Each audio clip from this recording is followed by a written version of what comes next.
Let's get it. Ladies and gentlemen, boys and girls, children of all ages, welcome back to the show. First of all, let me start off by apologizing. It's been my fault that we have not been on air. I've been out of town. I was dealing with a gambling addiction, a flag football championship, an indictment. I had a warrant out. It was like people chasing me. Hey, I had to hide. I'm back. We back. It's What's Good America. I done dealt with all them demons and everything. We back now. Ladies and gentlemen, I don't know if y'all been watching TV as of late. I don't know if y'all see anything interesting as far as football goes, but it's been a wild time when it comes to the NFL. But we're going to get to it. But allow me the dignity, the pleasure, forget you, Anchor. You already started acting like, all right, you back. I take that back. Thanks, Anchor. The pleasure to introduce one of the greatest wide receivers known to indoor football, flag football, Chicago public school sports. The man, the myth, the legend, Mr. 401k, Mr. West Coast. I don't know how to talk to him right now because the man has arguably the better of the – well, I don't know. He probably has the better of the two games next week in his backyard. James, Big Game, Madison, Walton, the third. What's going on, big dog? You know, as you were doing, as you do 100% of the time, just brilliant intros. You always know what's going on, CT. You know what I'm saying? You do. I mean, it's so good. That's why I just left it up Sharon's favorite son. I think you're going to be able to keep it under control. That's true. This episode, but I'm not going to be able to keep it under control. I mean, first of all, anytime you see me with a shirt with an exclamation point, America, we have said it to you once, we've said it to you twice, we've said it to you 1,000 times. We are right a Michael Jordan percentage of the time. Free throw percentage. You understand what I'm saying? And I don't even know how to start because they know what we get ready to talk about. The whole world witnessed, and we're coming. This is us coming, America. Like, there was no way we were going to miss this news cycle on Monday. No. Our shit's going to be out there. See, I'm already cursing. That took 4 minutes. Our shit's going to be out there. So you're going to hear our perspective from the last 2 days and exactly what we feel, Chris. And I don't know, man. I think it's easy to hit all 4 games, keep this within our 45 minutes to an hour. Easy. We'll go AFC, then we'll go NFC. And and not saying that one was better than the other, but like we'll just go AFC and then we'll go NFC. So, I mean, which way do you want to start, man? Because let me go ahead and go first. I'll go ahead and go first. We'll go to Titans and the Bengals first. All right, so you got the return of the king, the last king. Follow him on Instagram, the last king too. Coming back, led the NFL in rushing up until week 10 or 11. Yeah, and he missed 3 of them games. Yeah, so don't remember the games. I'm sorry. But a man who was gone most of the year, led the NFL in rushing, came back for the round of the playoffs. You have Joe Cool. Let me rewind a little bit. A couple years ago, I went on record because we're always right. I went on record and told a couple of my LSU friends that, listen, this Joe Cat, he's going to be okay in college. He's going to be a better pro. Y'all still ain't going to beat Alabama. They then went on to have the greatest college football season of all time. It's arguable, man. They're there. And then, so he went from being a third string, fourth string quarterback at Ohio State under Urban Meyer, by the way. We're not going to bring that up. So a third string, fourth string quarterback transferring down to LSU to a team that's not really known for the pass, but at the same time, they've always had great receivers, to flipping an okay season, 8-3 season, to undefeated world beaters, to a Heisman Trophy, to a first-round pick, to honestly, I'm gonna put this out there right now. if their O-line holds up any kind of way at all, the Cincinnati Bengals could be Super Bowl 51 champions. Like it that sounds weird to say, but to get to the game, all right, you got the king back. All right, so nobody was expecting much because I get it. ACL surgeries have come a long way. All kinds of surgeries come a long way. Like you can essentially play. Back when me and you were coming up, if you got an ACL surgery, you're done for the year and part of next year. Wrap. Now, 8 weeks, you're back. You tear your ACL, okay, you'll be back in 8 weeks. What the hell? So last King came back, had about 10 carries for close to 40 yards, which ain't bad. He actually played decently well, man. Right, he had 4 yards a pop. Like you can't beat that. But at the same time, Joe B and Chase, like it's the Cincinnati. This don't even feel right. Like the Cincinnati Bengals look unbeatable. Like it's now we'll get into the whole 9 sacks thing, which I feel like we kind of know what they're going to draft down the draft this year. But we'll get to the whole 9 sacks thing when we get Bays on. But 10, I believe the quote that I got on my text message from the other host of this show, Tannehill out there being Tannehill. Like how you get off the bus and throw a pick. Like I'm not even stretched out yet. Like bro, the time he threw the pick, like if I was playing for the Titans, at the time my helmet ain't even on yet. Like I ain't got my gloves like tightened up yet. I'm still talking trash to the fans. Like I'm not even ready to play. And I'm already on defense. Fool, you just flipped a coin. Like, you know what? I know we won the toss and we decided to receive, but fuck it. Y'all take the ball anyway. How you throw a pick on the first play? Period. Like just that seems like a sketchy throw. I don't even dare what Mike Vrabel said. Mariota may be the starting quarterback there next year. I don't give a damn what Vrabel said. But that game was great, dude. Like, it came down to it. Joe B has arrived, if he hadn't arrived already. Tannehill is out there Tannehilling again. It's just a shame that because a running back's life isn't that long when it comes to football. It's a shame that the king has to go through this as a quarterback. Like, any other quarterback, just about any other quarterback, you give them nine sacks, your team wins by 2 touchdowns. Not good old Tannehill. Go ahead, big dog. So I mean, you know, it's this kind of it takes the air out of my sails. You got the Tannehill. Because listen, America, once again, we are a Michael Jordan free throw percentage, right? Okay. Now, remember, this is a guy that went through this waffling thing with Ryan Tannehill after he left Miami. And I made it publicly clear that I was like, I don't believe in him. There's no way this works.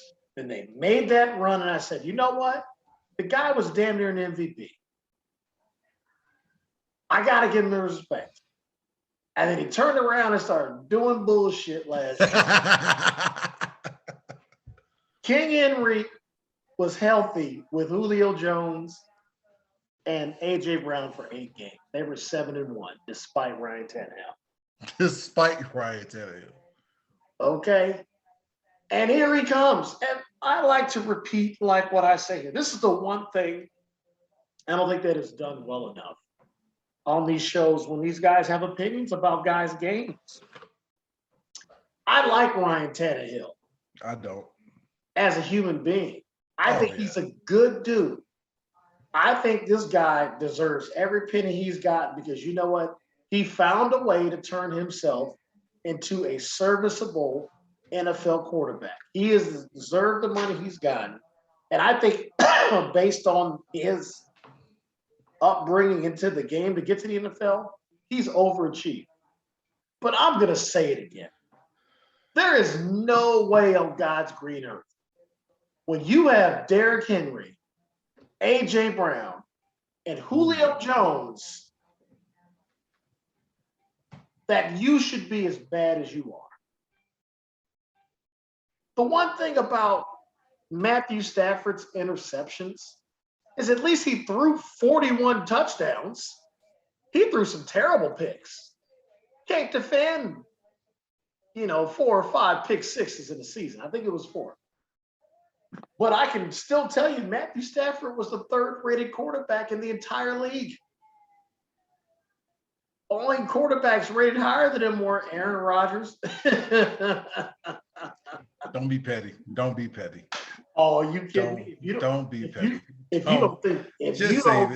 you don't think that's coming out. But the point I'm making about Ryan Tannehill in this game, to talk about what Chris said, we're dedicating a whole segment to that because I fortunately have been on teams where, you know what, you take turns and it's people's fault.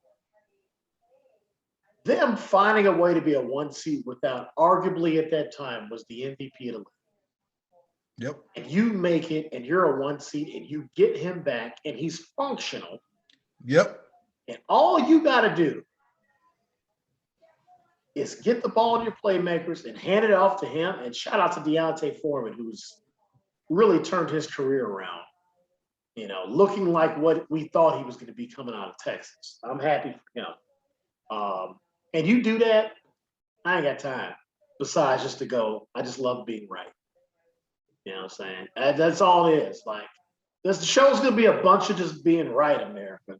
Yeah. And not even in some humble brag way or some braggadocious way. It's just that the beauty of this show is whether it's on Anchor, Spotify, or everything is on YouTube. All you got to do is go watch.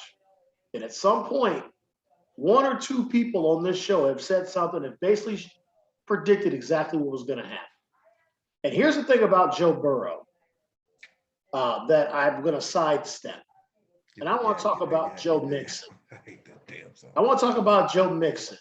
And I want to talk about T. Higgins and Tyler Boyd's ability to step back and go, you know what? I'm a part of a juggernaut. Yeah. Like, we got a 3-headed monster. I'm the old head. I could be out here saying, dude, I should be, but no, I see it. Jamar Chase, Jesus. The back 7 of Cincinnati's defense, they're missing their best D tackle.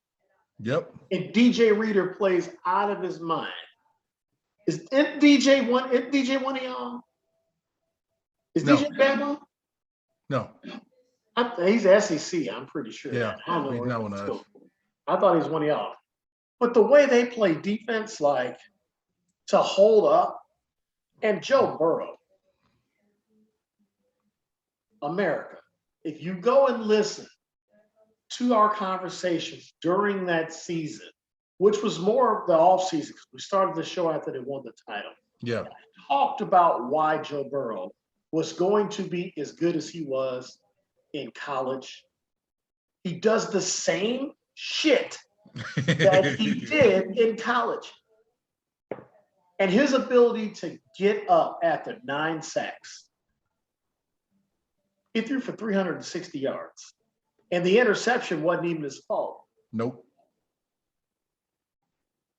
So all I'm saying to you is, man, is that with that game, it's a short one because it was it was a great way to kick off the weekend. Right. Very true. Very true. Shout out to those defenses and shout out to where you're seeing a lot of future of this league. When you see A.J. Brown do the things that he did when he's given his opportunity. When you see T. Higgins being like, okay, I'm the number 2 here. And you know what? This is a pretty good gig. At the same time. And Jamar Chase, goodness gracious. Go ahead. At the same time, the way I get it, I can appreciate somebody who can accept their role as a receiver. Like, you know, in any skill position, like, all right, listen, I'm a number 2 right now. I get it. I'm into the role. He can take the doubles. I'll still get my 1,000 yards. He can take the double. So any receiver that any skill position that can sit back and say that, I respect it. But let's not call bullshit. Like, at the end of the day, he could be a number 1 on 31 other teams easily. He could be the number 1, but I'm gonna be 100% honest with you. I like T. Higgins' game. I liked it in Clemson. Jamar Chase is something different. Oh, by far. I definitely agree with you. I'm not saying that he should be the number 1 for the Bengals. God knows he shouldn't. But the way the Bengals play football right now, it's this new age. It's essentially what AAU did to basketball. It's positionless football because you can line them cats up in the slot, the X, the Y, the backfield, the same thing that, well, we'll get to San Francisco in a minute, but like, it's just, they're really turning this shit into 7-on-7. And as a lineman, like, I'm frustrated, but as a fan at the same time, it's like, okay, I can watch this all day long. Yeah, but let's be very clear. And this is what I do when it comes to that position, because I know it. Right. I love T. Higgins. T. Higgins, because of his length and his height, can do some things. But if I'm T. Higgins, make your quiet $100 million, play right next to that guy with that quarterback for the next 12 years, catch your 12,000 yards, get a Super Bowl. You'll be in the Hall of Fame. And take your John Stallworth path into the Hall of Fame. There's nothing wrong. Exactly. And there's nothing wrong with that at all. All right, let's go to game number 2. The one that just went off, the one that may have honestly, and this is high credit, like, may have honestly been the game of the weekend. That might have been the game. That might have been one of that's in the annals. That's all time great. Like, to the point where, like, oh, okay, they only got 23 seconds left. The Bills just scored. All right, well, P Money had a good year. It is what it is. Like, they dealt with some injuries, and like I'm not gonna lie, I thought the game was done. Like, I thought the game was over and done with the 23 seconds. You got 75 yards to go. Excuse me. Like, I saw speed. Like, what speed? That's the only way. It's speed. Like, gee, I get as a defense, you know, okay, they got Tyreek Hill. I don't know how you play Tyreek Hill. Like, and this is me being a dumb lineman. I don't know. But, like, do you press him and then keep somebody over the top and then he finds some little crease to sit in and then run by you? Or do you back off of him and then he catches something short and then runs by you? Or do you, like, jam him with the linebacker and have somebody else and then he runs by? Like, I don't know how you play Tyreek Hill when he's healthy. Please. So one way to play Tyreek Hill, and as a D lineman, you'll appreciate this more than anybody. Front four, got to get to him. You got to. That's the only way you can play Tyreek Hill, because he's uncoverable. Because here's the deal. Because even if you jam him and you get hands on him, he's so quick in and out of breaks. And then if Patrick starts doing this, he's going to look back and he's going to, on a dime, go, boop, and he's over. You know, we know this for a fact because we had a show about it. And I've said that Randy Moss is my GOAT wide receiver, you know, because of what I feel his impact was to the game of football. Right. There is no T. Higgins without Randy Moss. Correct. There were a bunch of Jerry Rices. That build was there. Jerry Rice was just the extreme route runner, the extreme durability guy, the extreme. He was the work. Worker. He was, you know, he was the Neo. But Randy Moss was the freak.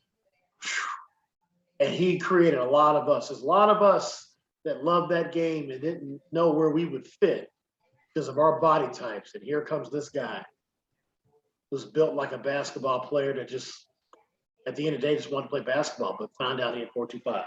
So I'm in the chat, and it was hilarious because this is where I don't like to blast my guys, but I love to basically. I hear you. What's up? I like to make statements when I see things. And there's nobody that has rooted harder for Randy Moss than me, ever. I've made it clear on the show a multiple times. And I said, Tyreek Hill, if Tyreek Hill was 6 feet, it'd be a problem. And one of my best friends said, so he'd be Randy Moss. And I said, he's a step quicker than Randy Moss. And that's saying something. That's saying a lot. He's a step quicker, bro. He just is. So when you're talking about what Randy Moss was able to do with 6'4", 210 pounds, right? Here's this guy that's 5'8" on a good day. On a good day. And just the way he got out of that break, all that touchdown that he had. What do? You can't cover that. No. The only way you can cover that is get the that sack. front four's got to get home. And that's what happened in the Super Bowl. Their O-line was destroyed. Shaq Barrett and Ndamukong Suh, Vita Vea, and JPP had a field day. And now you could play 7. And now you got to deal with, if you've got good coverage linebackers, which most teams have, that one good, great coverage. Yeah, that guy will be covered.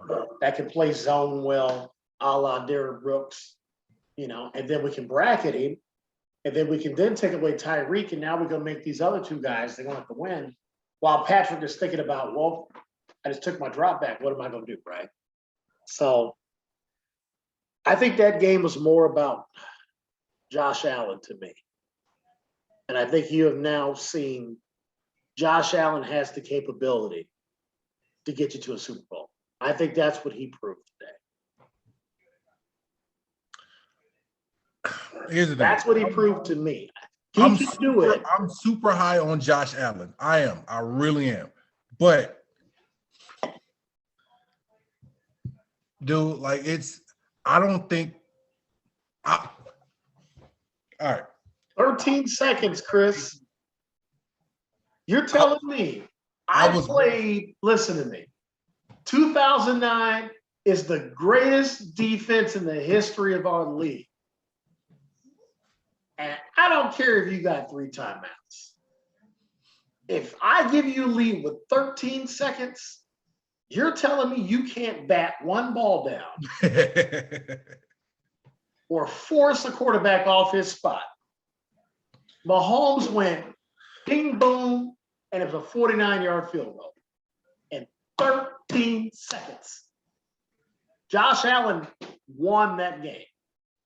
And the beauty of it to me is that it's such a great game. And this is why I love Patrick Mahomes. His first words, hell of a game by Josh.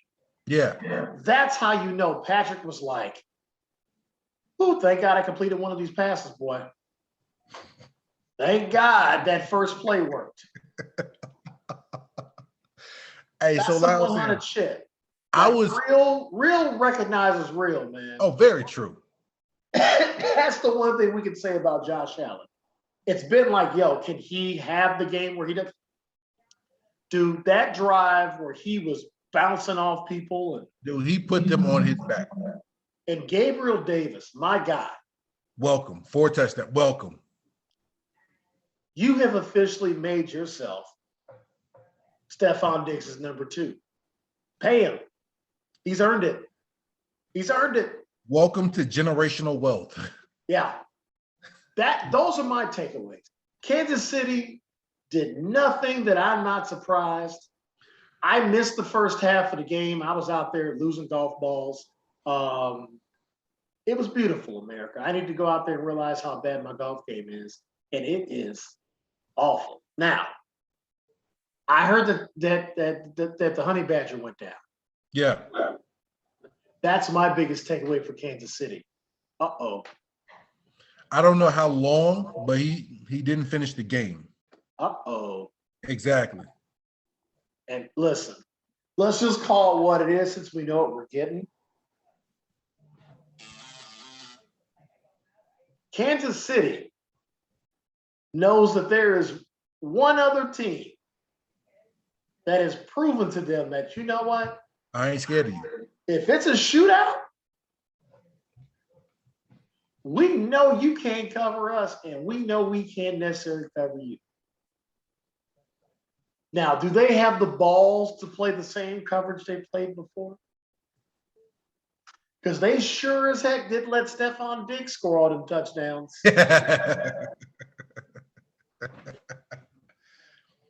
Jamar Chase is a different animal, man. And to me, I think he easily is what's going to continue to piss people like Kirk Herbstreit off, but also is going to ruin some careers because we knew how good he was. Yeah. We knew between him and Justin Jefferson, like, oh, they're a legit one too. No wonder. Like, now you go back and look at that team. Go look at that team. So with that LSU, back and fucking look at that team. They have 4 first rounders on offense. And Terrence Marshall is running Carolina, and he was the number 3. And Randy Moss's kid was playing tight end like it's dumb. It's like I said, to go back and look at that team, it was ridiculous. Like it's 4 first rounders that I can think of off the top of my head that are like, they're not just contributing on a team, like they're running their teams. And here's the kicker. The 2 wide receivers have broken Randy Moss's receiving record. And then after Jefferson broke it, here comes Jamar Chase. And then Justin Jefferson has shattered Odell's 2-year shit. It's out of control, man. Out of control. And all I can say about the AFC is this is what we talked about. If you'd have said Cincinnati, Kansas City is going to be the AFC championship, Kansas City would have got behind that. Yeah. And most people would have been like, yeah, until Kansas City gets beat, the same way that we feel about another team and another player. Right. Coming up here in a little bit. But if he'd have been like, Cincinnati? No. This show predicted that all 4 of those teams were going to make the playoffs. We were all over Cincinnati on the show. Early. We knew. We were like, if Joe Burrow plays and they're healthy, and Jamar Chase. Because that division gives you a chance. We said all 4 teams were going to make the playoffs. We didn't think Cleveland was going to fall apart the way they fell apart. I'm kind of glad they did. I hate that. Well, yeah, I'm don't worry. I'm getting ready to get to my glory segment. It's coming up here once we switch to, see, you're the AFC guy by default, right? Dolphins fan. Right. When we get to my conference, like it's gonna be some glory happening in this month. Like there's gonna be some beautiful things. I listen, man. All I look at with this game is that I look at Roger Goodell, and Roger Goodell is smiling, period. Oh, from ear to ear. Because it didn't matter, honestly, in any sense of who won those AFC games. Because either way, you had a poster child of something. Tennessee wins. Look at the fortitude of Derrick Henry. Come back. And Julio Jones, the selflessness. And Mike Vrabel and what he's putting to that defense. And it's Tennessee, man. Like, it's cool.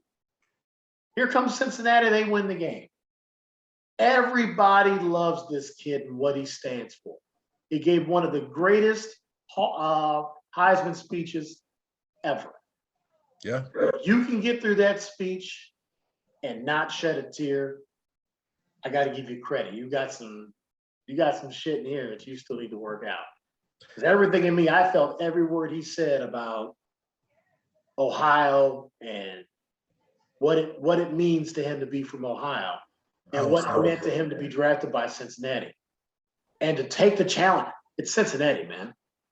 I was still mad when he got the Heisman, so I didn't cry. Like, I don't know why you were so mad about him, You know what I'm saying? Throwing 60 touchdowns. I don't know what you were upset about. I was still a little bit mad at the time, but to finish Anyway, wrapping up. AFC, anyway, bitter glitter. Here's the yeah, point. a lot. Now you got Patrick Mahomes and State Farm is like, all right, cool, we still in there. Oh yeah, we still got commercials to We go. still got commercials on deck. All we gotta do is, hey, our guys just gotta get us one more and just be there. He's been in the last 2 years. What a hell of a pickup. And you've got this game, man. And then if the Bills win, man, like it's the kid from Wyoming. Small town Getting kid. the offers, the small town California kid nobody even knew about. And Stephon Diggs and what he means and all his story of who he The is. redemption of Stephon and I mean, trust me, they're probably happy because, let's just call the NFL what it is. Cole Beasley and Gabriel Davis getting in there unvaccinated. That might have been a little bit of a stir up. You know what I'm saying? The NFL's kind of like, hey, listen, they either gonna pay us or I'm gonna keep telling the truth. People are actually starting to view our shit. So, hey, as far as I know, Chris, Barstool Sports, this is how they get down. They gonna hire us and they gonna realize they ain't got nobody like us on staff. This is what the fuck you need in life. You understand what I'm saying? But yeah, dude, AFC was exactly what we said it was. You just didn't know what was gonna happen. no. And they lived up to it. And to me, man, I thought those 2 games this weekend, bro, that's as good as it gets, man. It just is, man. Like I'm back to smiling again. Now I got to, I'll have fun with Tannehill. Let me keep you smiling here for a second. Let's flip over to the other games. I'm gonna go first because I feel like there's going to be a lot of assholeness when it comes to this game. So with the 49ers and the Green Bay Packers, I'm not gonna sit here and lie. I'm a closet Green Bay Packers fan because my Dolphins are like I can't say what I want to say because my kid's still up, but like the Dolphins are they're heartbreakers. So I'll put it like that. Hey, hold up. Hey, babe. Hey, come here just to the doorway real quick. Yes, that's You ain't gotta even come on camera. Just open the door real quick. I'm waiting on it, Chris. Hold on. Then I'm gonna let you get back into it. Oh, please. Hey, real quick. Chris said that he's a closet Niner fan because of his Dolphins. Do you have a little with it being? I mean, he's a closet Packers fan. Oh, boo. Yeah, I blew that. I can tell him, bro. Hey, can you give him a little saying and say out here when your team wins a game? Bang, bang, Niner game. Say it a little louder. Bang, bang, Niner game. One more time. Bang, bang, Niner game. That's for my girl. Hey, you just made the podcast right there, baby. Nines up. Once again, the whitest no crazy. in the world. Hey, you know who's not in the playoffs right now? Who's that? Duval. Oh no, she didn't. Oh, I'm gonna get in trouble for that one. The whitest shit in the world. I'm gonna get in trouble for that one. Your mom, your brother's coming for me for that one. That's happening. Oh my God. Hey, whatever.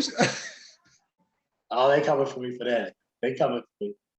I love you, Bang, babe. bang, baby. I love it, babe. It's amazing. I love it. Well, here's my thing. Back to your soliloquy about the game. So I'll get to it and I'll give you all the time you need to be as petty and as hurtful as you're about to be. I thought that she deserved the right to brag. Oh, by all means, because she's a Niners fan. And she's a true Niners fan. Like this is big for her. So this ain't no bandwagon thing. Yeah, so I'll say this. Aaron Rodgers is the most interesting, uninterested man on the planet. So he's not doing Dos Equis commercials. What beer would he sell? He's selling a Rolling Rock. Like it's like his whole commercial is like, oh, you want a beer? Whatever. I mean, whatever. I was gonna say make a little ultra, but no, it's Rolling Rock, dude. I like Rolling Rock. That's the thing. Like, if you like Rolling Rock, you like it. But if you don't, it's just like, oh, well, I don't like it. Yeah, like I don't seek out Rolling Rock, Right. And that's who Aaron Rodgers has slowly turned into. Oh man, you think I'm the greatest quarterback of all time? I don't give a shit. whatever. I'm going to go jump off a mountain somewhere. I don't care. Like he even after the game, they were talking about like, oh, what are your plans and this, that, and third. Well, we'll see. I don't really want to do a rebuilding thing, so I could stop playing and just like be and exist. But I don't know. We'll see what the time comes. Like, there's a bunch of guys who need some money, and I don't know. Whatever. I don't get Aaron Rodgers. Like, I like him as a quarterback. He perplexes me as a man, but like I'm trying to get that type of money where nothing matters. Like, just whatever. I don't care. Right? I'm good. And like, he's just to that point where it's just like, I want to root for him, but at the same time, it's like, dude, like, give me something to root for. With the Niners game, Jimmy G is on a mission where it's like, all right, well, if y'all want this Trey kid, I'm making it so somebody else gonna want me too. So I'm gonna get the bag regardless. Or y'all better keep me here for a little bit longer. I can train the kid. Then y'all can have him when I'm ready to leave. So Jimmy G's making it hard for the Niners, in my opinion, to make that final, all right, Jimmy, we're done with you. You got us as far as you can get us. Jimmy put on the best show that you could put on in Green Bay in 10-degree weather with snow on the ground and a frozen tundra. And the best thing you could possibly do, get the ball to your tight end, run the ball well, get it to Debo, don't screw up. And that's what he did. That's the only take I have on the game. I thought it was a good game. I guess it kind of fails in comparison to the other games that happened. Like, and it was still a great game. I will give my time to quite possibly the pettiest next 5 to 10 minutes, and the true Chicago win is about to come out. So, Mr. Walton, please. Well, I'm going to start a few different ways. One, I want to salute Robbie Gould, who has continued to make the Bears look stupid. Yeah. In a Niners uniform. Yeah. Robbie Gould is 20 for 20 in the postseason. Never missed a field goal when asked to kick. Shout out Robbie Gould. Let's start there. Let's also kick some other interesting shout outs. The Green Bay Packer defense. You know, they get the most criticism in the story that is Aaron Rodgers, and rightfully so. There have been quite a few times where Aaron Rodgers has put up points, a la what we saw in the Kansas City Buffalo game tonight, and somehow that team just ends up scoring 6 points more and beat them. And it's a fair narrative to defend Aaron Rodgers, to where it's like, well, the guy has been one of the highest rated passers in the history of the playoffs of the NFL. The defense would show up. But here it is. This has been the best running offense. I couldn't give you the stats, but on sheer impact of how they run the football, We already know. they've been unreal the last 10 to 12 weeks and what they've done. It's been their engine.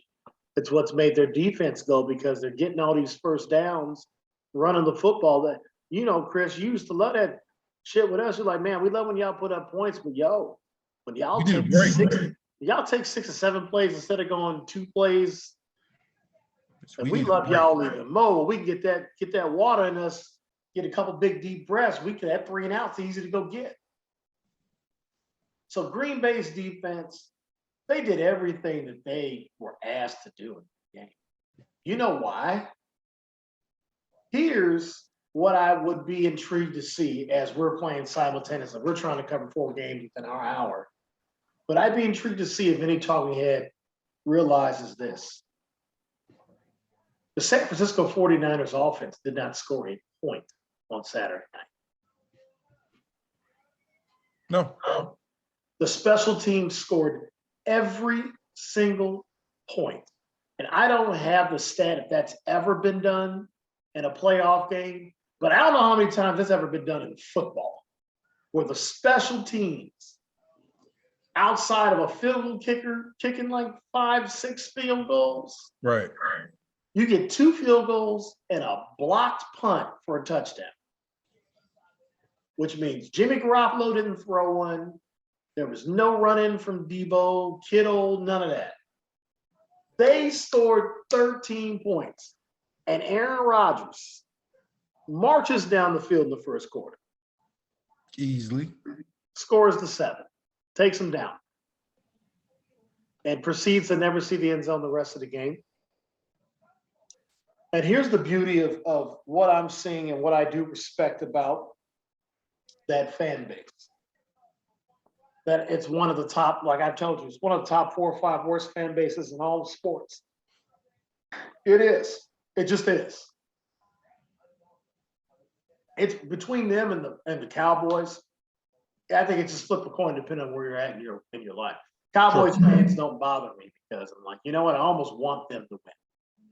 I almost do. But Packers fans, bro, you can't tell them snow is white. You can't tell them that life is not supposed to be the way it is for most other franchises. Yeah. These guys have had the dumbest luck of where they've had a 34-year run of having a Hall of Fame quarterback run their franchise. Yeah. They're entitled, they're arrogant, and they're getting everything they deserve. Because at the end of the day, let me say this about Aaron Rodgers. Because I've said it on this show, and I like continuing saying things now. I'm starting to feel like a legit talking head to repeat myself, especially when I'm right. A Michael Jordan free throw percentage of a time. Aaron Rodgers' career touchdown to interception ratio is 4-1. He hasn't thrown 100 picks in his career. Aaron Rodgers' game is to not be debated. And I have never debated Aaron Rodgers' game. Okay. If you asking me who I would want me to throw the ball, I'm taking that guy. Because he doesn't miss very often. And to be honest, he didn't really miss on Saturday night. Nope. Here's my dilemma with it is, and this is this whole generation, Chris, and we've been talking about this and what has happened. This is the curse of LeBron James. And this is not a slight at LeBron. People have gotten so caught up in, well, this is what I've done. I joke about being the true MVP of my league in 2008. But Chris Dixon is the MVP of the league, period, in a discussion. I didn't win a championship 2008. I lost. And nobody, rightfully so, outside of your peers, should remember second place. But you know what Billings remembers? Them back-to-back titles we won for him. Helped us meet our wives and become adults. I mean, you're an adult. I dabble in it. I wouldn't call myself an adult. I'm like an I older. think you do pretty well, man. I think you do pretty well. I give you credit. You guys have done. I mean, your wife is obviously carried the load like mine does. Like I get it. And I'm a teenager with a couple more responsibilities. I'm not an adult yet, though. But I think what's happening with the Green Bay fan base, which is going to be just as fun as it was this past offseason when I was wrong about Aaron Rodgers leaving because I was so excited. Now they're like, bro, we don't even have Devontae Adams coming back. No. Because I can tell you right now, let me go ahead. This ain't even giving me a minute. If Aaron Rodgers ain't in the Green Bay Packers uniform, trust me, Devontae Adams ain't going to play another snap for your team. And lastly, because I let my wife kind of handle the Niner praise because it's her team, I just want to give a lot of credit to Kyle Shanahan at the end of the day. And if you take a look, Chris, maybe this could be my give me a minute. I don't know. You know what? I'm going to say that. I won't use that stat. But they just, you know how hard it is to play in cold weather. And I played golf today in America. It was snowing. I live right by the stadium. It was like 70 degrees today in the sun. That's what them boys is practicing in. I know, man. I've been trying to get you to get south, man. Get southwest, boy. I've been trying. You know, you're free to move about the country. But man, at the end of the day, an instant classic. And to me, the only petty that I have is that I don't have to hear anything about the Green Bay Packers for another 9-10 months. I wouldn't say that. And the fact that they're all like this right now, yeah, makes it even better. I know my team sucks. I know my team sucks. You know what? I know my give me a minute is. Let me make my points when we get to the last game and get the H up out of here, right? The fact that Kyle Shanahan and Sean McVay and Zach Taylor are all playing, and Matt LaFleur was in that game. What a credit to Mike Shanahan. that's true. Those guys are all have coached together. And these guys are all in their 30s, man. I think Kyle Shanahan's the oldest of them. Yeah. Which is not saying something. You know, that Kyle Shanahan and us are the same. I think Kyle Shanahan is like our age. Yeah. Sean McVay is like my wife's age. And Callie's 4 years younger than me. Zach Taylor's like right around there too. And these guys are basically deciding who's going to the Super Bowl. And then you got old Big Red, old Andy Reid just. Oh, Andy. He's like, you know what? I'm glad that Super Bowl just gave me my first ballot into the Hall of Fame. Now I'm just adding ducats up. I'm just gonna keep trying to get there. You know, I'm gonna keep having Patrick Mahomes. You know, I'm gonna keep, drafting the right guys. I'm gonna keep saving the right guys for themselves. You know what I'm saying? I called it the Cathedral of Andy Reid. And then somebody made a joke about his son, and I was like, damn, messed up. Anyway, so that's as petty as I'm gonna get. I don't have to say anything because at the end of the day, Chris, in the words of the late great Dennis Green, they are who we thought. Very true. And that's how I feel about the Packers, man. Because if they didn't get it this week, whoever won this game this week was gonna go up there and get it. And that's a fact. So, getting to the final NFC game, which honestly, this would have been the game of the week if tonight didn't happen. What a game, man. What a game. What a performance by Tom. I'm gonna go first. Go ahead, please. Because I didn't see it. I just saw the score and I didn't see a whole lot of the game, so I want to give you a little bit more leeway because I know you watched. Yeah. But from what I saw from the score, the things I picked up here and there, I want to shout out Tom Brady, who gets enough shout outs as it is. But to once again do everything that he could do, they're an Antonio Brown away from winning that game probably about 7 or 10 points. Yep. I just want to see if anybody gonna say something stupid in the sense of, but Antonio Brown this, no. I'm talking about X's and O's. I ain't talking about somebody's personality and how they deal with their own conflict.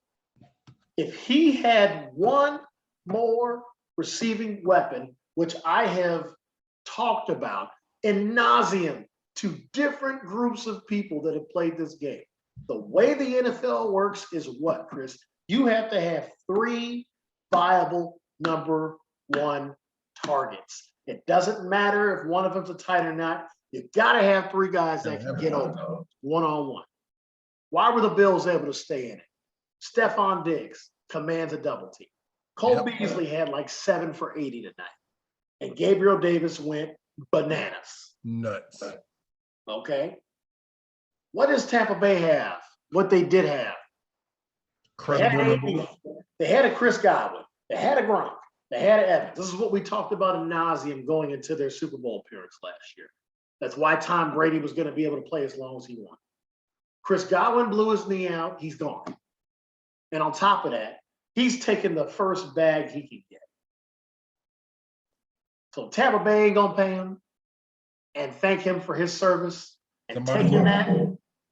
bullshit franchise tag, he gone. Gronk is going to play as long as Tom plays. All he's doing is adding to a Hall of Fame career. He just bumped his enshrinement in a dope ass speech that we know we all want to listen to. So he shows up. He's got Mike Evans. He's got Gronk, who Jalen Ramsey goes, okay, which one of these some bitches getting hot? And to their credit, Mike Evans, I guess, put Jalen on skates or got him on one. But he got him too late.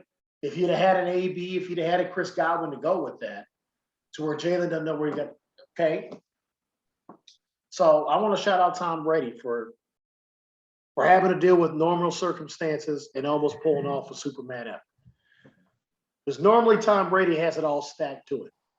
True. He had to deal with what everybody else dealt with, and he gave his team a chance to win the game. So I want to give him a shout out for that, especially if it's the last game we see him play.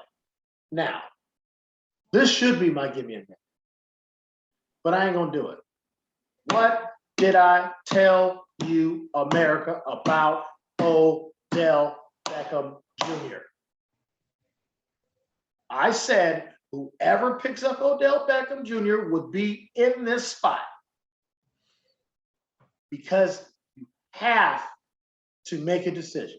And when he went to the Rams, I think I said, well, I think that's who I'm picking. I'm pretty sure I said, yep, Rams gonna get him. So we're at a crossroads in this house, America. I'm gonna let Chris go because we're at a crossroads of my wife has a legit vested interest. Like she loves the Niners. She has multiple Niners outfits. She is planning multiple outfits for next year. I've got to find a pair of all red Air Max. I got to get a pair of Air Force Ones and Niners gear. You know, I got to get the gold and the red with the white trim, Chris. She's got her 2 jerseys she wants. You know what I'm saying? Like she's active right now. She's already planning her fingernail color out to match these outfits and these boots and these shoes and these pants. She wants the Levi cutoff shorts for them. Like she told me everything. Dead ass serious. And I love my wife for that she has fandom in her life for football. I think it's good. But then here's me, the guy that just wants to be right. I'm riding or dying with this team. Because I want to be right. Do I like him? Like no. But that coach, floor is yours. To get to the game, like I saw a bunch of stuff on Twitter and everything else. The game really did give off 28-3 vibes all game long. Like it's sad that Atlanta's just the butt of the joke, but at the same time, like you can't count Tommy Terrific out. Like it's for a reason. Like this is the reason. Like this is the reason why the whole GOAT conversation is now by each game getting more laughable because it's been since he's turned 40, like he gets better. Like that doesn't make sense. That's not supposed to happen. That's not how life works. Things are supposed to stop working. You're not supposed to be as fast or as accurate or still playing a game where your right tackle is legitimately half your age. And you're not supposed to be this good.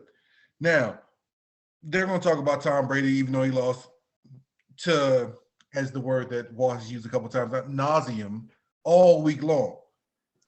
The one I want to give credit to, the person who should be walking around right now with no shirt on and a Georgia Bulldogs national championship shirt on, Matthew Stafford. He's the only person right now that as a quarterback I would allow to just gloat like, I told you I was pretty good. My numbers showed you I'm pretty damn good. You just stuck me in Detroit for 12 years, and what did you expect me to do? My number one receiver, I'm not going to say he quit, but my number one receiver left the game too early. His number one receiver did the right thing.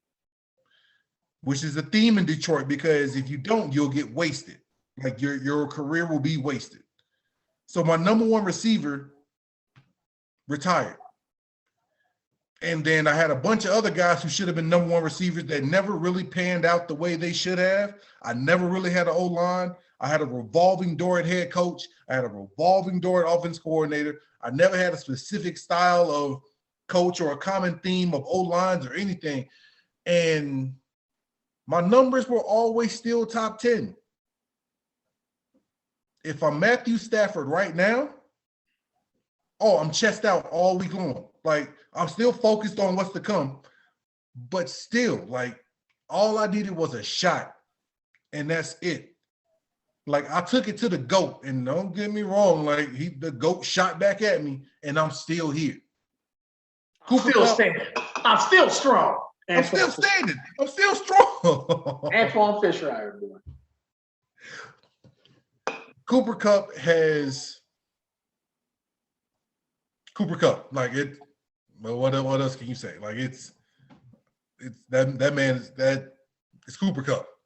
OBJ, I'm Chris, so happy for him getting out of. This is what people don't understand about what TVs can do to you. They don't understand that Cooper Kupp and I are like damn near the same size. He's 6'2", 210 pounds. He's not huge. He's not. No, he's a grown-ass man in that slot. He ain't Cole Beasley in their 5'10", 185. No, you're not pressing him. Him and Jamar Chase are the same size. Jamar Chase just runs a 4.35 40-yard dash. He's 3 inches taller than Odell Beckham. People don't understand that. No. They just hear slot and think that, okay, he's 5'11", 5'10". He's not. This man's an NBA player. Why do you think it was so easy for your boy at Y in the high motion and indoor at 6'3"? Like, I'm there. I'm open. Just put it up a little bit higher. I'm open. My 6-foot quarterback was like, oh, there he is. It's easy to see him. This is nice. Oh, hey. That's where he's breaking. Let me just it's right there. Football. It's a simple game, Chris. It's a simple game sometimes, bro. The Rams defense is built for right now. I got to give him credit. I think this LA San Fran game is going to be phenomenal, man. Fantastic. They do not like each other. Why should they? And I think it's beautiful. Like, it's a beautiful thing. And Callie's already said this, and I give her credit. Her football mind is expanded. And she has legit said, I would rather play Tampa Bay because she knows for a fact the odds of beating somebody 3 times in football is hard to do. And she now knows enough that I told her, I said, babe, yeah, you've beaten 2 different versions of this same team. You haven't beaten this version of this team. No. Like, yeah, you got him at the end of the regular season, but that was Jimmy G, who has yet to throw a touchdown in the playoffs. And these dudes are here. So, it's crazy. As much as I've said Odell Beckham make a difference, if Jimmy Garoppolo plays lights out football, and by lights out, I mean just throws a couple touchdowns and throws no picks, you can't beat the Niners. They're unbeatable because they are going to run the ball and they're going to be successful running the football, whatever capacity that is. They were, in my opinion, successful running the football versus Green Bay in the cold. They did enough. That run by Deebo Samuel on 3rd and 7 was enough. They kept making those plays. And then you got George Kittle, who's just a man-child. Didn't have his best game, but made the plays when he had to make the plays. And Deebo Samuel, Jesus Christ. And Deebo Samuel's going to be, he's going to end up being a topic. You know, we're going to have to, there's going to be like some sort of review where we're going to review like skill positions. I'm going to do some D-line, DN work, some O-line work. Like, we're going to have to just go ahead and give our reviews for the year and, you know, really kind of look at some stats. Like, we might have to have some fun with that, Chris. But Deebo Samuel, my God, the whole, he's changed the whole narrative. It's positionless football. That's he to me, I'm going to go ahead and say this. Deebo Samuel is the LeBron James of football. I ain't arguing. There's not too much he can't. He can route you. He can get you in the screen game. He can beat you deep. He can go up and out jump you. He can get you in the motion game. He's thrown a touchdown. Yep. And then he can line up 8 yards behind you and take a counter step. Who is this fucking guy? Position. Debo Samuel. That's who he is. So respect the Debo, man. And it's up. Listen, man, it's simple, man. Chris, this all comes down to. And we'll have plenty of time before we make our predictions next week. But I'm going to lay the early predictions out for America to think about. And this is the best part about when Mr. Saturday Night's talking to you on a Sunday night. It's very easy. Pay attention to what I'm telling you. The key to these two games, simple shit. You only need to watch a couple players. Which game you want me to do first before we do? Give me a minute. Say what? Which game you want me to do first? I'll tell you the two keys to both games. NFC. It's only two players you got to watch. For the Niners, it's Jimmy Garoppolo all day. Everybody else on that team is just fine. Jimmy Garoppolo, watch him. And if he fucks up, It's a wrap. it's over. And I'm going to tell you right now who you got to watch in the other game in the AFC. To me, Chris, this game is going to be all about Joe Mixon. I can see that. If Joe Mixon can do close to what he did this week on the ground, just do enough, catch those passes, and be there, give him that 100 yards all purpose, so Joe Burrow can do some hard fakes, Kansas City's in trouble. Because Kansas City, you know what you get. But those are the two players, America, for both games you want to watch. If those two, if Jimmy Garoppolo plays lights out, man, the Niners going to win by 2 scores. That's not my prediction, but that's just how the Niners work. When Jimmy G plays lights out, they beat the brakes off everybody. And he's capable of doing it. So that's what I got, man. Well, let's go ahead and run into it. I'm going to go ahead and go first because you pretty much gave me my give me a minute because I didn't even have one. America, this section of Give Me a Minute is brought to you by Cups by Chris. You need a cup? Let me finish this bottle. I got you. So, America, Ryan Tannehill is Jay Cutler with a better attitude. Tremendous college athlete, fantastic arm, and shows moments of it's like, damn, like this dude can really do it. And then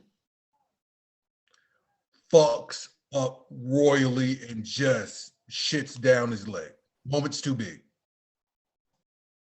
Now, Okay, Mr. Coach 30. What Moment's I too did to get fist down my leg.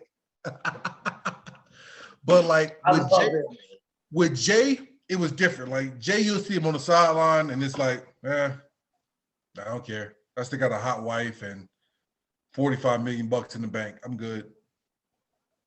And then like you might see him like the memes with him smoking a cigarette, not caring and everything. With Ryan, like you see him, he doesn't have that quarterback composure because with the quarterback composure that you're supposed to have is like when shit goes downhill, you have to be the one that stops it. Like you have to be the one to put your hands up and stops it. You don't get that with Ryan Tannehill. When Ryan Tannehill messes up, like you know it, and it shows on his face. And like when you get into that huddle with him, he's like, he's waiting on the next bad thing to happen.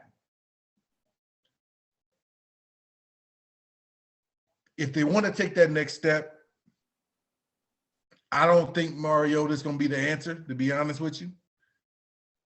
But you got to find a serviceable backup. Mariota's not it. There's a couple guys you can go and get. One of them's in Houston. I don't know if you want to touch him, but there's a guy in Houston who you can go and get who, if you put with the king, AJ, Julio.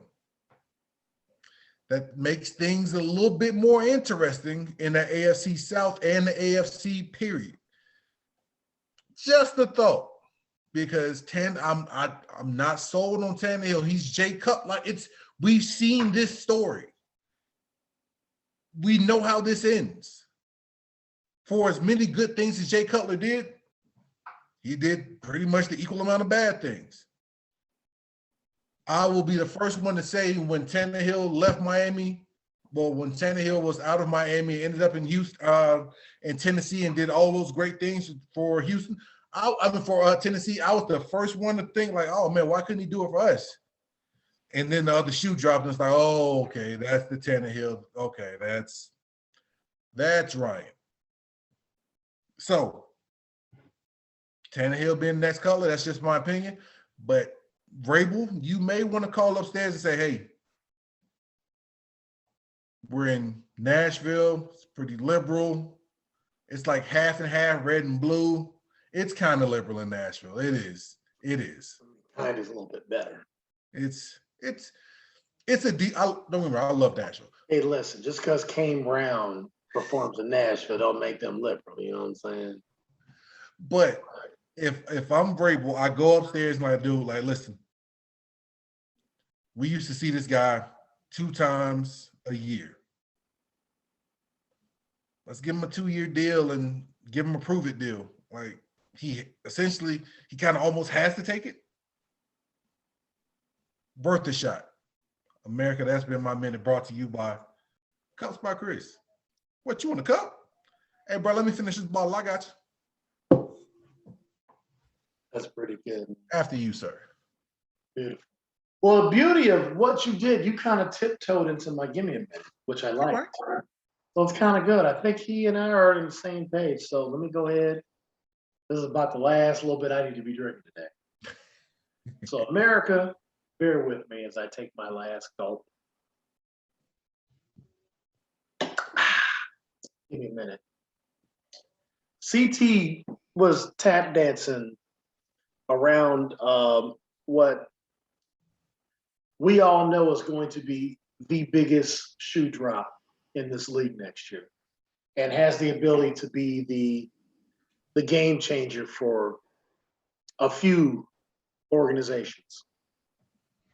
And that is one Deshaun Watson. I am here to make this proclamation. I'll keep it short and we'll keep it sweet. America, if the McClaskeys are smart enough, this is me giving them a lot of credit, to hire Brian Flores and the GM that Brian Flores wants to help him build the Bears back, the Bears will smartly trade Justin Fields to the Houston Texans for Deshaun Watson. And here's the reason why. Deshaun Watson has already said, wherever Flores goes, I'm playing for him. He has made it known. Known enough that the Ed Warders and the Schefters and the Mortensons and the Rappaports and the Glaziers know this. They know for a fact that Miami was going to get done, and it was reported that Flores, as much as he told Tua, hey, I'll ride with you, Flores was like, dude, go get this guy so I can really do my job. That's how good Deshaun Watson is. And Chris made a brilliant point about, could Mike Vrabel be a guy that could go, you know, Deshaun, remember I coached here with you for a little bit. You know me. And you know what I got down here. I got a number one, and I've got the older version of a number one, but he can still get it done. He showed that in this game. Mm-hmm. And I got the 18-wheeler. And you've got a great O-line. And all you're going to do is enhance us, and you're going to still be able to get your 4,500 yards passing and your 35 to 40 touchdowns. And you're going to have a 1,500 to 2,000 yard back behind you. And I got the defense. I got it. I'm going to give you input. I played with Tom. I understand what your mentality is. So, Chris, you make a brilliant point. The first guy I would look if I was Mike Vrabel is get me in contact with it's not Rusty, his lawyer. Get me in touch with his agent. What would it take to get Deshaun to waive his no trade clause and come here? We'll trade him Tannehill and a couple draft picks. And we'll go all in just the way the Rams did. And it's worked for them. Every time the Rams have gone on and on season, they've at least gotten to the dance and given themselves a shot. You know what I'm saying? But that's going to be where it is. And this is how I know if I can start getting excited and bragging about the Bears that quick. Because the crazy part about it is Houston has no choice. But if you can at least give them some compensation of a comparable young guy that they can get behind, and Justin Fields is a good kid. He's just not my guy. Not my guy. I've seen Deshaun Watson look down the eyes of guys and go, I can beat you. I'm not talking about the Alabama. I'm talking about the spin move he made in Houston. Thank you. And when they went up 24-0 on Kansas City before Kansas City said, nah, it's our time. And he's like, nah, bitch, it's our time. Like, nah. We love you, Deshaun. Patrick's like, nah. I need to get the Super Bowl out the way. You got some shit coming down the road. I need to get this now. I'm getting ready to have his kid. I mean, my kid needs to know I'm a champion. I ain't gonna have my kid in here being all light skinned talking shit to me. That's what Patrick said. I might have went a little farther, America. I apologize already. But the point is this. If the Bears get Deshaun Watson, it's going to be fun getting him as Aaron Rodgers leaves.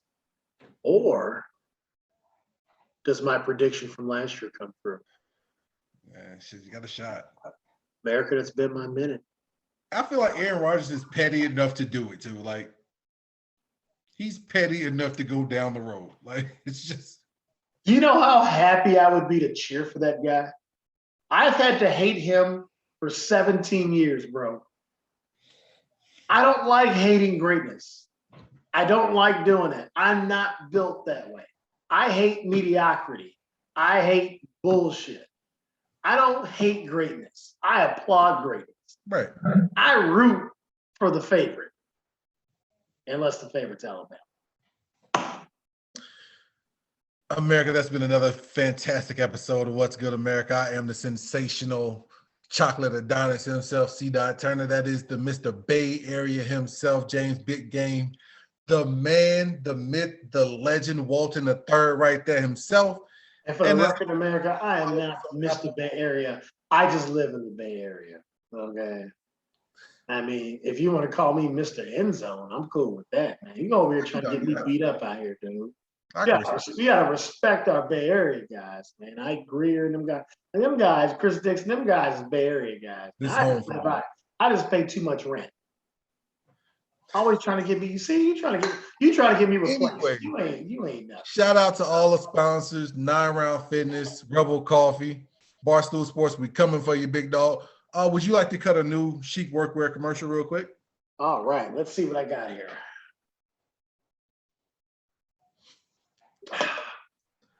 Chic workwear. If you chic, this wear will work. I love it. I love it. So make sure you tune it in on Apple Podcasts, Spotify, Anchor when it decides to work, YouTube, Facebook, and all that good stuff. We're probably gonna have a Twitter here coming soon. I gotta figure out what to do here on Twitch.